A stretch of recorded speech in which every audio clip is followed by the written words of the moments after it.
Napoleon Bonaparte, a name whispered in awe, shouted in defiance.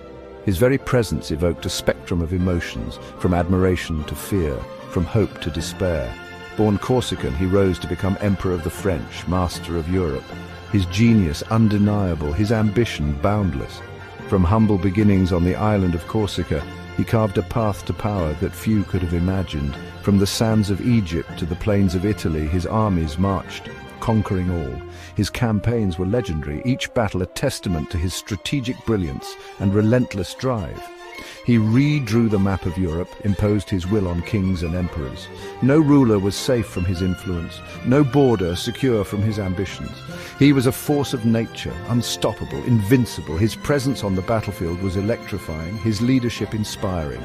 Or so it seemed, for even the mightiest of leaders have their moments of doubt and vulnerability.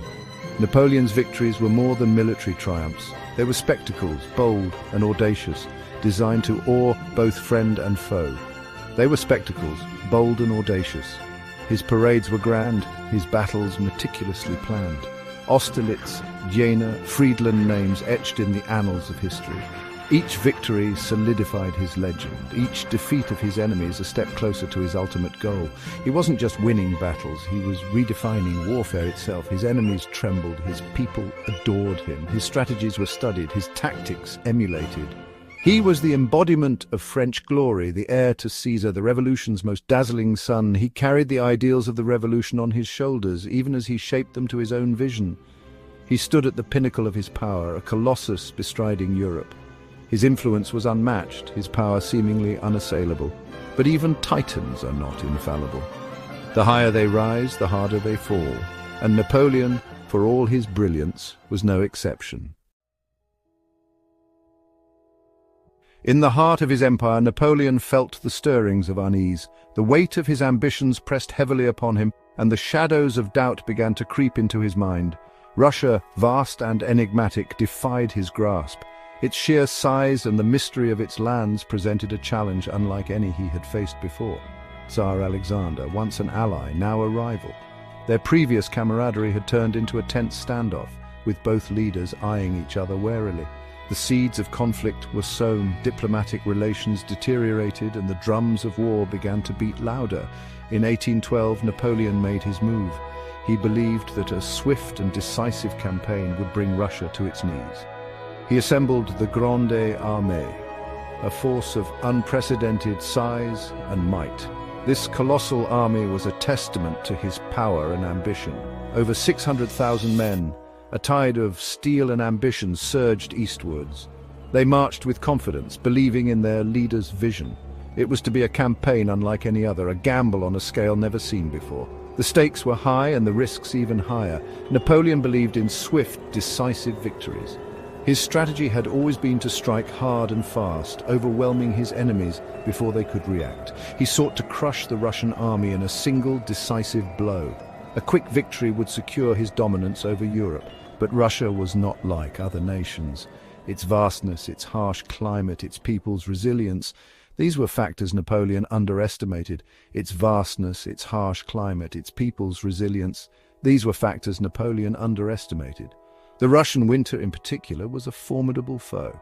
He plunged deep into the Russian heartland, stretching his supply lines, his army wearying with every passing mile. The further they advanced, the more perilous the journey became. The Russians, masters of evasion, refused to give him the battle he craved. They employed scorched earth tactics, leaving nothing for the invaders to claim. Napoleon's advance was relentless, but the cost was mounting. His army, once a symbol of unstoppable force, was now facing the harshest of trials.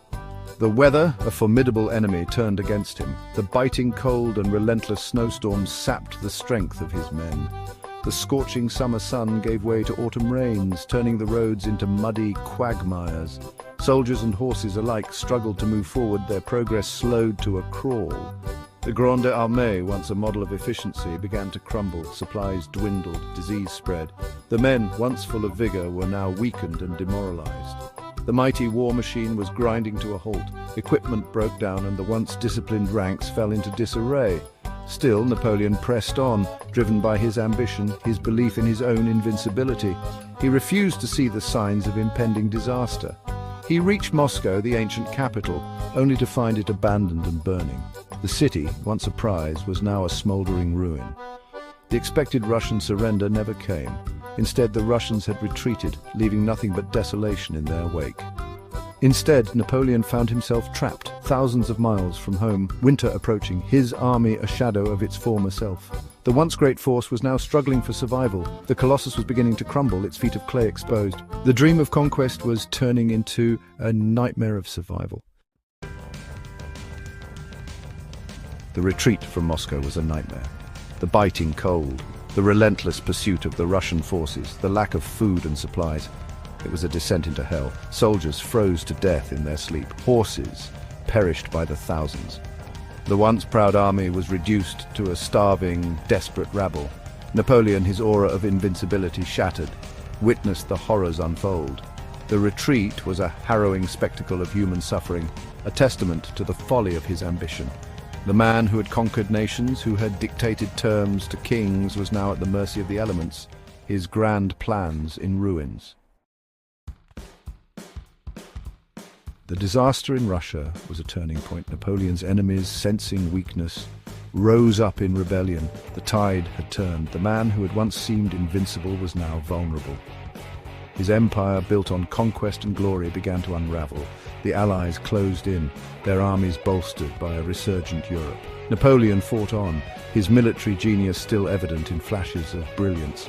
But the odds were insurmountable. At Leipzig, in a battle that shook the world, his forces were crushed. Paris fell. Napoleon, the emperor who had ruled Europe, was forced to abdicate. He was exiled to Elba, a tiny island in the Mediterranean, his dreams of empire shattered. Napoleon's invasion of Russia was more than just a military defeat. It was a turning point in European history. It was a seismic event that reshaped the political landscape of Europe, altering its future. It marked the beginning of the end for Napoleon's empire and ushered in an era of peace and stability across the continent. The Congress of Vienna, convened after Napoleon's downfall, sought to redraw the map of Europe, aiming to restore the old order. The balance of power shifted dramatically. New alliances were forged. The world would never be the same again. Napoleon's dream of a united Europe under French leadership lay in ruins, forever changed.